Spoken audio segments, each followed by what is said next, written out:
Hello, everybody, and welcome to Change Your Thinking, Change Your Body, how to create permanent weight loss, gain body confidence, and find a happier you in the process. Today, I'm so excited because we're joined by this artist I'm so excited for you to meet. Her name is Adelaide Marcus. Hi, Adelaide. Hi. How are Happy to you? be here. Good. I have a wonderful bio that I need to read because it is quite the colorful bio, so I'm going to just breed it purposefully on this. So Adelaide is a beacon of creativity, and you can see just from the pictures behind her there. Raised by multifaceted artist parents, Adelaide was encouraged to pursue a life of passion. I really like that. She moved to San Diego in 2005 to create the Middle Eastern dance company, the Shimmy Sisters, you do with your sister. Mm-hmm. Her success in that endeavor opened doors in her path to becoming a renowned and distinguished performance artist. Her talents extend far beyond the belly dancing influence of her Syrian blood to circus acrobats, fire spinning, hooping, drumming, stilt walking, rapping, painting. Wow, you got some skills, girl. And more. The inspiration Adelaide soaks up from her creative lifestyle is evident in her visual art. As a visionary painter, Adelaide focuses on concept-based art that has a message. I like that too. Though part of the visionary genre, Adelaide's art is 100% unique in its style and can often be recognized for its colorful boldness, eye-pleasing composition, and whimsical portrayal of deep-rooted concepts. Yeah, right behind you. It is no wonder why she's become an international performing and visual artist, whether delivering live through her performance pieces or captured timelessly in her paintings. Adelaide is expressing self that is unbound. She has come to realize and recognize all of her creative endeavors as one. Adelaide is art. I love that. You have some skills. Thank you. I don't even know if I told you this, but I saw some of your YouTube videos. I was completely impressed by the time-lapsed video. I thought that was really cute. And, oh, good. Yeah, and on your website, you're doing your belly dancing, which I know you're going to share with us. So it's such a pleasure. And I love that we have, I'm sure people are scratching their head right now going, an artist and a belly dancer? What might that have to do with change your thinking, change your body, right? So why don't you tell us a little bit about yourself and what it is that you bring? I know you and your sister are belly dancers. And so, yeah. So tell us what you think of the, I guess, the mind-body intelligent expression through your dancing. What is that intelligence through dance expression?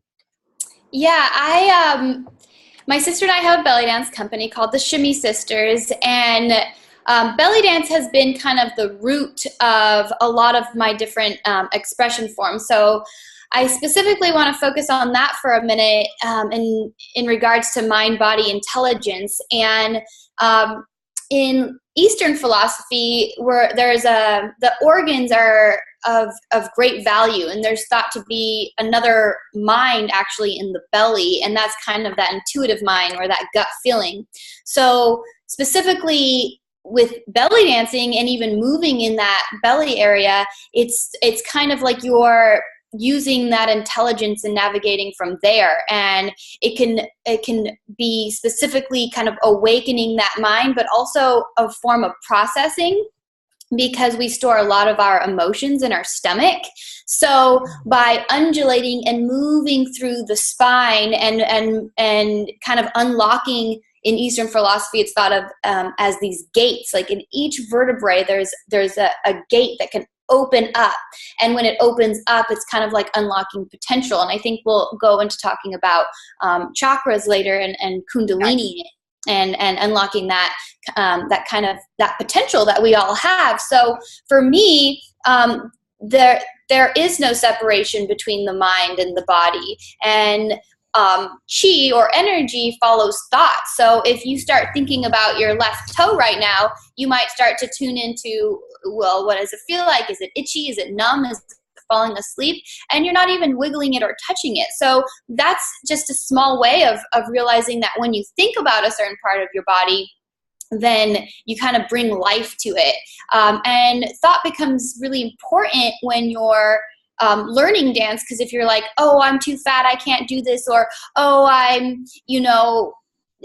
I'm just tired and I'm stressed, and you're telling your body that, and it's going to be harder to learn it. So on a physiological level, your mind and your body are connected, but also just even on a mental level, like, the whole idea of positive thinking versus negative thinking does affect our body because it listens to that. So I just love belly dancing because it really brings us back into that, the consciousness of our body. I call it sometimes temple dance or goddess dance or fertility dance or womb dance. So yeah, I really don't see that there is any separation. And even I like that you said it, not to interrupt you, but I like it. I think everyone, when you said, if I asked you to wiggle your left toe, I think everyone watching now just went and concentrated on their left toe. And as simple as that was, I had to really think about it because I'm, my feet are my feet. Why am I thinking about it? So that was, I like that whole, match up to that too. So go on with. Oh, yeah. Oh, okay. I can't remember, well, but that's okay. I think you were going to get into the belly dancing and how I like that you say that the belly has a lot of the thoughts can go into that and where our negative energy flows. So talk a little bit about that.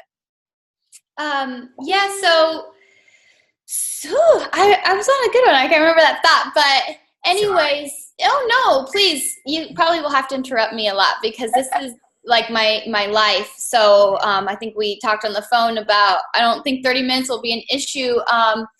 But really it's just about, like I said, kind of, going inside of your body and kind of, I call it a temple a lot of times, but really kind of living from the inside out. And, belly dancing specifically is, because it is a fertility dance and was a rite of passage when a woman got her first period, it actually is working from the inside out because it's preparing the uterus and the womb and the internal organs to be able to expand and contract. So, it's definitely it's definitely kind of a mind over matter. And I remember now what I was going to say is that even like in psychology, when you think about the neurons in your brains, when it's proven that like physical activity will actually shift and produce like more serotonin and more of the feel-good chemicals and create more of the neural pathways that expand into kind of like more happy, positive thoughts. So it could work both ways. You could say, I'm going to do this and then go take a belly dance class, or you can kind of unwillingly go take a belly dance class and then later feel like, I feel so much better. I think better. So whether one happens first or the other, physical activity can definitely shift our mind and vice versa. Yeah, the endorphin release is all it's cracked up to be, quite honestly. I'm a fan of anything physical in shifting the mind. It really makes a difference. It is, it's interesting to get the mind to go to do it, to your point. Yeah, to go and take the class. Yeah. And so how are you finding in terms of, well, why don't you explain a little bit about the chakras?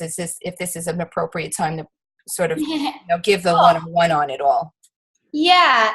So the chakras are basically different energy points along the spine. Well, there's different chakras throughout the body, but there's 7 main chakras from the base of the spine, the base of the tailbone, all the way up to the crown of the head.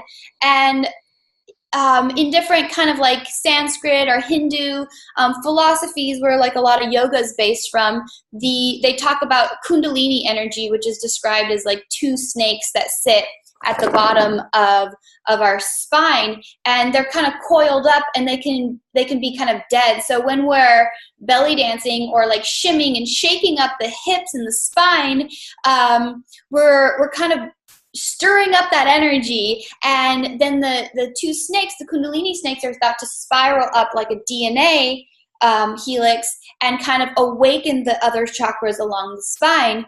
And so that's a lot of it's obviously related to belly dance. It's related to Kundalini yoga, and basically anytime you're moving your spine. So it goes from the root chakra, which is at the pelvis floor, and then the sacral chakra, which is below your belly button, which is all about like sensuality and kind of the feel good, sexual pleasure, creation. The first chakra has to do more with like a foundation, getting your basic necessities, food, shelter kind of thing. And then the solar plexus is right here between the rib cage. And that one's kind of about illumination, and the color is yellow. And then the heart is green and the throat is blue. So there's a spectrum of color related as well. Mm-hmm. And then the third eye and the crown. And as part of the giveaway gift, we can talk about later, I have a chakra mandala coloring book that could be used beyond coloring, just kind of as an educational tool. So some listeners may know what a chakra is, and this might be kind of rudimentary knowledge, but for people who aren't aware that there are different, specific energy places throughout the body, then this could be a lot of information. So hopefully the coloring book option or a page from that could be a nice way to kind of, give yourself some time to soak in the information via coloring. Right. And so if I was, just learning and hearing the word chakra, and I'm saying it right, yes, chakra. Yeah, well, it's kind of like chakra, and it's that when you say it like that it's a spin, like you can spin the chakra. So why would that be important to me if I didn't know anything about chakras? I mean, I heard what you said about the energy, so tell me why that would be important to me and helpful to changing my thinking. Yeah, so the upper chakras are related more towards like the ethereal world, and I'm obviously diving into spirituality here in talking, which is something I live by but don't necessarily preach or communicate. So this is nice to not preaching, but to share. And so the upper chakras related to more of that ethereal or spiritual world can be where we get a lot of guidance and even help. Some people have specific guides. Or they might think of God as a guide, or Archangel Michael, or just that inner voice, but so the more that we kind of open up to these things, for example, with the crown and the third eye and the throat, they all have their purpose in helping us. And then when you think about how does this relate to the mind and the body, it's if you are opening your mind and expanding your mind to kind of get insight, and then making choices and decisions in your life based on that insight, then that's your entire life, whether you're stuck in a job that you don't like and you keep shutting up this little voice that's like, you can do better than this. The more that you belittle that, the more you may never hear it. So starting to work physically to kind of open up the spine and this kundalini or these chakra energies can actually help you open up your mind and metaphorically open up your ears to kind of like listening to those voices. Those voices could be you, and you can just say, well, this is an inner me that's a guide. So it can help change your minds and change your thought cycle or process. I'm a firm believer that I think that anything, if you read Louise Hay's books, even about how if you have ailments in your body, it's a direct correlation to some of the things that are bothering you mentally in terms of the thoughts and your thinking. So I think paying attention to that has great benefits to, aligning it appropriately so that you can move forward and really do yourself a better service in terms of the way you're thinking about things. And especially your body. Yeah, I mean, some people think, they'd say like, oh, well, you're so lucky. I wish I could not have a day job. And I'm like, why, what? Yeah, exactly. And it's just that thought and that ingrained thought that keeps people feeling separate from what it is that they want. Right. Yeah. Do you have, just as a curiosity, do you have people coming for belly dancing in all shapes and sizes and feeling successful? Yes. Yeah. And that's one of my favorite, or I have many favorite things about belly dancing, but that is one of the things I really appreciate about this dance form is it's kind of catered to all sizes. A strong contrast would be ballet, where the look of the ballerina is integrated into the art form. It's like you have this classic look, where belly dancing, it's all over the map. And I do get women of all shapes and sizes. And, you know, to be honest, being somebody who obviously is in shape, considering my career is teaching and performing, I do think that some people are a little intimidated and they just think, oh, well, you're in shape and like I'm going to come and look out of shape. But passing that barrier is the first step to really receiving. And I literally just got an email right now from a woman who was like, you don't have any idea how long it's taken me to finally take a belly dance class. And I can't believe how silly that was, considering how much I loved it and I knew she was a little bit shy because she had already emailed me like, I just have a baggy t-shirt. Is that okay? And she kept asking all these questions that like showed me that she was, you know, not wanting to wear sports bra. And so I just said, of course, it's okay. It's okay. And literally all it took was one class after all these years for her to buy a class card. And so, like I said, sometimes it's just that hump, but belly dancing is embraced by all women. In fact, a lot of people would tease me. They're like, you're not a belly dancer, you don't have a belly. And you know, and the bigger the hips, sometimes the bigger the movements and the big side to sides. And so it actually embraces large, you know, hips and legs, and it's all about, you know, being bottom heavy, which most women are. And so it's almost easier. Yeah, exactly. That's how you get the big swings in the hips. I'm coming down to San Diego. I have to tell you, you know, you bring up a point though, I have to say, about people's body image and how it halts them. It cements them. It makes them. So I applaud this woman who ended up talking through her stop, her block, and coming to the class and then saying, oh, I'm so glad that I did that, because those are the little successes I think we need to all prove to ourselves. That, you know, I like to say the thing like, feel the fear and do it anyway. Just like, oh my God, this is killing me. I'm just going to go. I'm going to close my eyes. I'm going to, whatever it takes for you to do and get there. And then assess. It's like, oh my God, I enjoyed myself. I was going to hold myself back from this experience.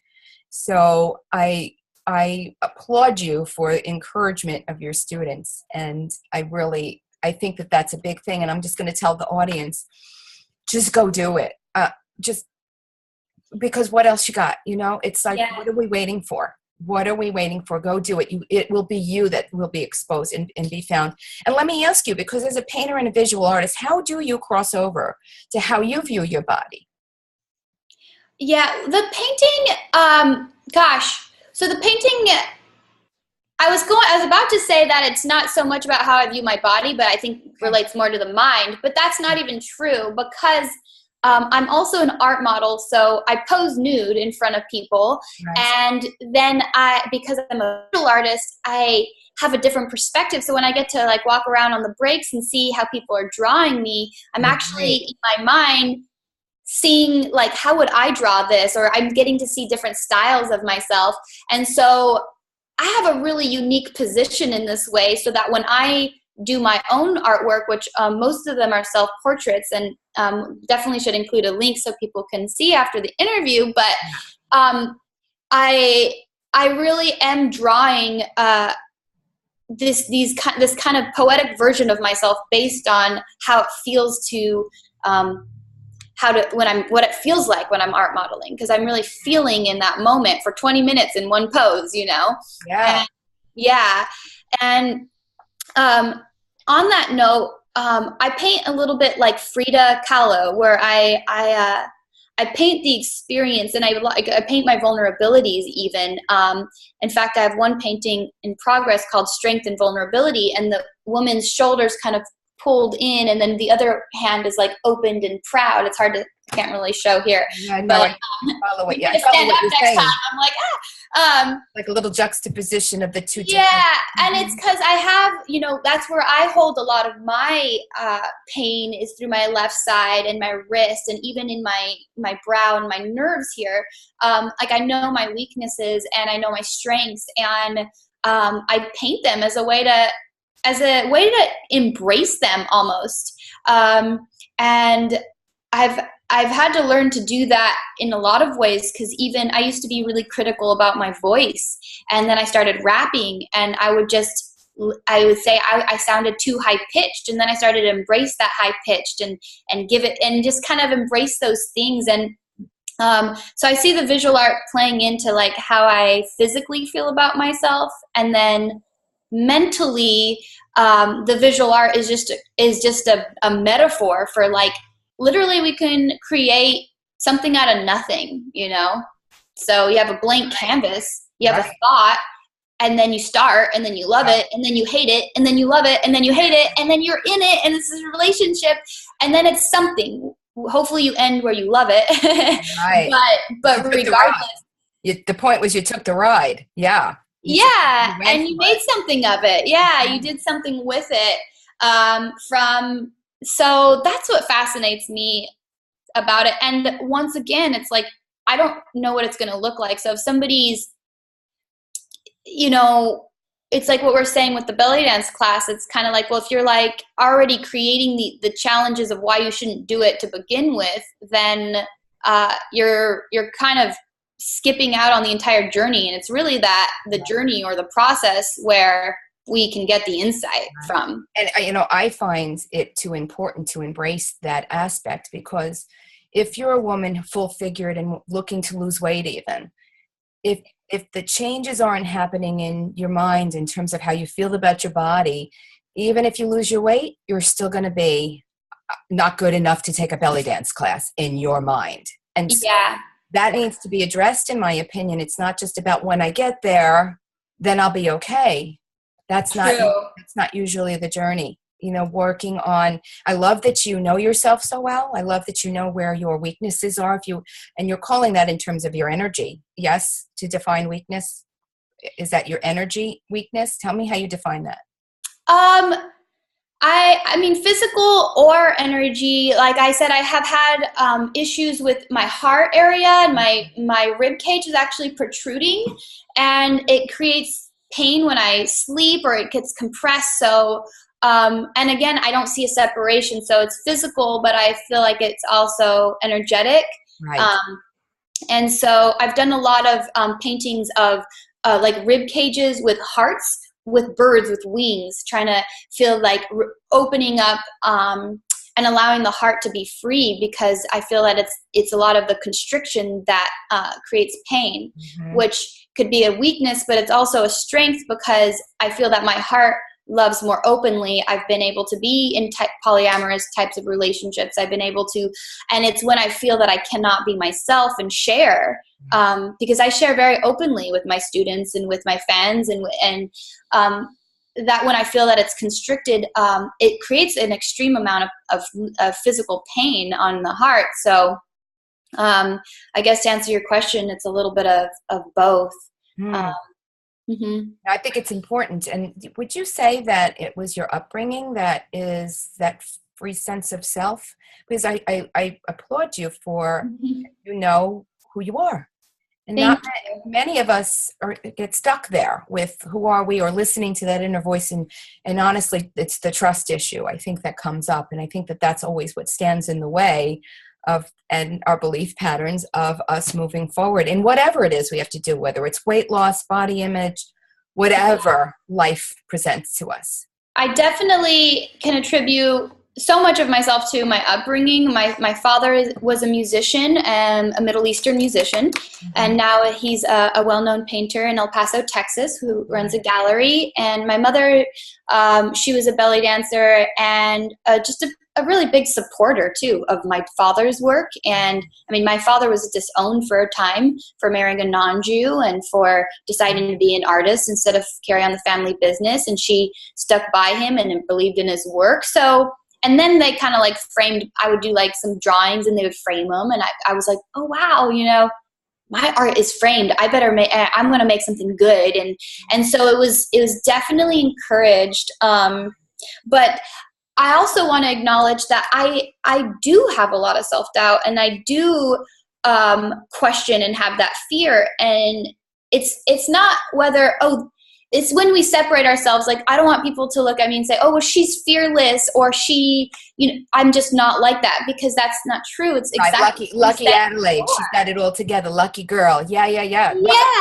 Thank you for that vulnerability and sharing that with everyone. Thank you. Yeah. And what you said earlier, it's like, yes, I have the fear, but I'm just going to go along. I might, you know, close my eyes, but I'm going to take a step forward. And then you can use that as an, like, you can alchemize, like, oh my God, I'm so nervous. And then all of a sudden I'm shimmying and I'm dancing and I'm taking the nerves and I'm, you know, powering it into something else on stage, for example. Or, you know, that could be a metaphor for, like, we're all going to feel those things. Those are the things that show us that we care.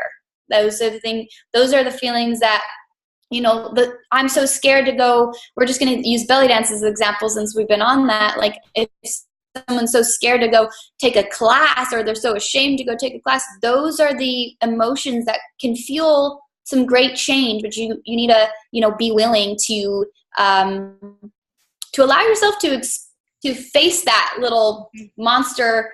I say little monster because usually it's just a little monster. It's a big monster in our mind, but you don't even I mean, it does. Sounds like a big monster, but it is feel the fear and do it anyway. And even as easy as that sentence is, it's still, it takes that breath away. And I just want to encourage everyone, just take that step into that fear.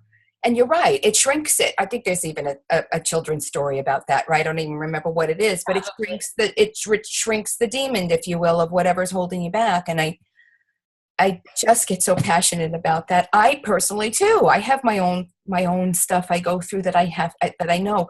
Let me walk through this, because, you know, quite honestly, time is flying.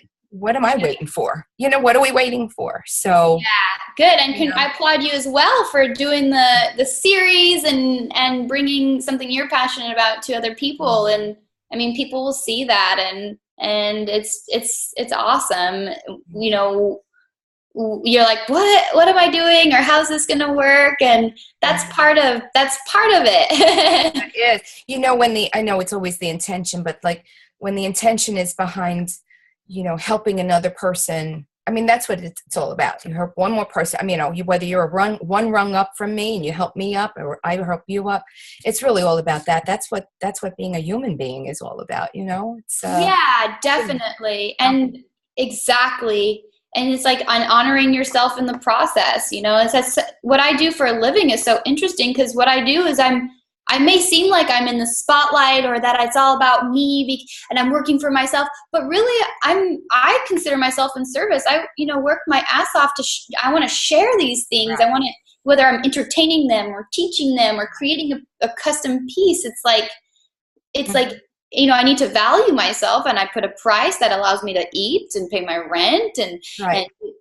So it's like, but by valuing myself, I'm actually giving you something better, because I'm not depleting myself. That's and right. That is hard enough. It is. Well, oftentimes, I mean, I've been quoted as saying, you know, I want you to find out what your gift is and then go give it away, because everyone has one. Everyone has one. You do these beautiful things. I mean, I listed everything that you must be. Your family must be fun at parties. Let me just say that. Oh yeah, we're a party. I gotta say, because you guys are quite the colorful. I mean, I would just love to see you do any of the circus acrobatic things, the stilt walking, and maybe I'll have you rap out something just before we leave. But it's really about busting those barriers. And, I have gotten so many people telling me that they're sick and tired of the direction that their life is going in. So I'm like, well, then throw it all to the wind. Go take a belly dance class. I mean, what do you have to lose? You find out that you like it, you find out you don't. But if you don't do it, you don't know, right? You won't know if you don't do it. So if I had to ask you for a piece of advice that you wanted to give our viewers today that they could take away to begin to change the way they look and feel about their body, what might that be from you?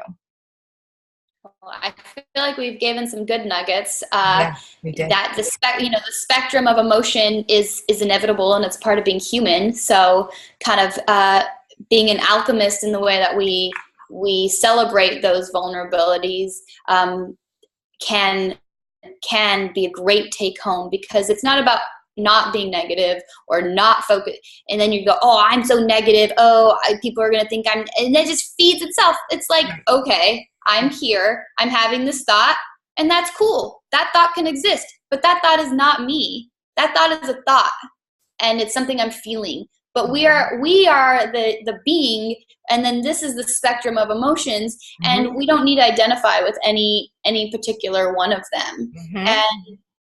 And so, I'm really, what I feel really passionate about is empowerment. And so, finding ways to empower yourself, not judge yourself on the spectrum of what is good or bad, and using your own mind to think like, I don't think this is bad because this is what I'm feeling, and then navigating from there. So taking ownership over your mind, and it's hard when we're like, boom, media, boom, this is beautiful, boom. And then finding ways to embrace the things. Like I used to have really bad acne, and I used to judge other people's faces when they had acne, and because I was tuned into that. Or, and then I was like, well, what if I can try to see the other people's faces as not ugly? And so it's like embracing those things that you see around you, instead of like, oh, poor thing, she really must suffer because of this, and because she has this problem that I have, and start to, even accept the willingness to see things from a place of like, why is this ugly? Why, Exactly. do I actually think this is ugly?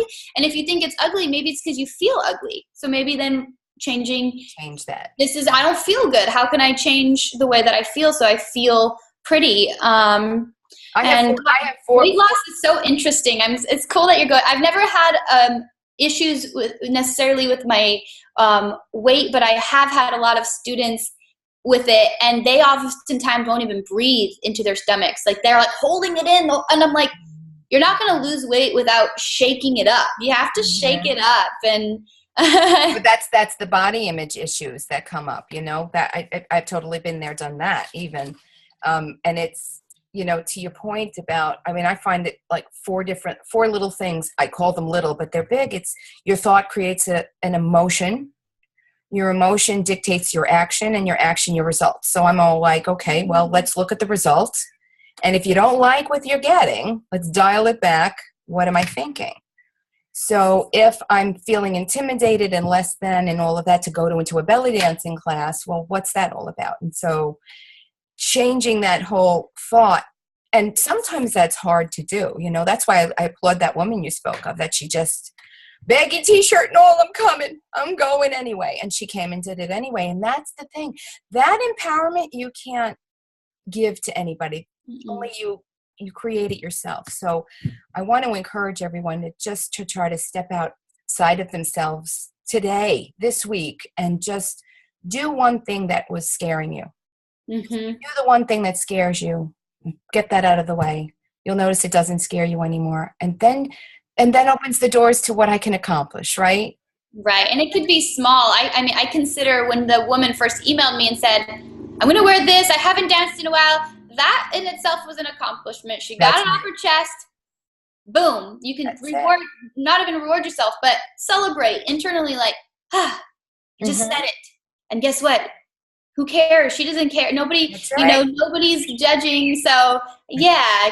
Yeah. And anytime you can get to wear that little scarf with the bee, with the I have one. I'm totally coming to San Diego, and I'm completely coming to you. Good. Well, I hopefully will be making some videos in the next coming years. So then I can share with the viewers and with you. Absolutely. You have a fun website. Talk a little bit about your free gift that you have for everybody today. What is it that you're giving away? So for now, because I don't have the videos up, the free gift will be a page from the Chakra Mandalas coloring book.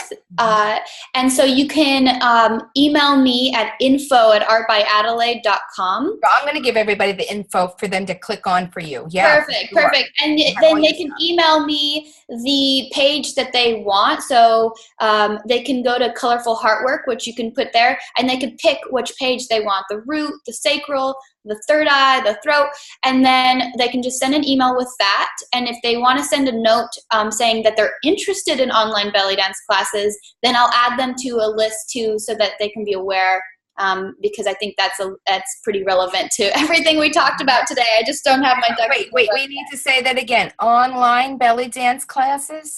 I will be doing that. So yeah. Good girl. I'm actually starting today with a couple of videos to give my students while I travel in Peru a little taste of me, and then that's gonna be a good tester for some more. I'm so excited to see all of that. I love that you share your gifts with everybody. I think you are just such a creative, special soul, and I'm so happy that I got to speak with you, and that everybody on at this masterclass summit got to meet you, Adelaide. And yes, me too. I hope some people stay in touch, and I definitely am glad you found me. And congratulations. Yeah, no, thank you so much. And I know that everybody's got a lot of good nuggets that came out of this. And if anything, we challenge them to just step outside themselves today or this week and just do one thing that scares you. And I bet you we'll see them in the belly dance class. If not online, I mean online, that's terrific, Yeah. That's terrific. One step at a time. That's all you ask. Ask yourself for one step. Yes.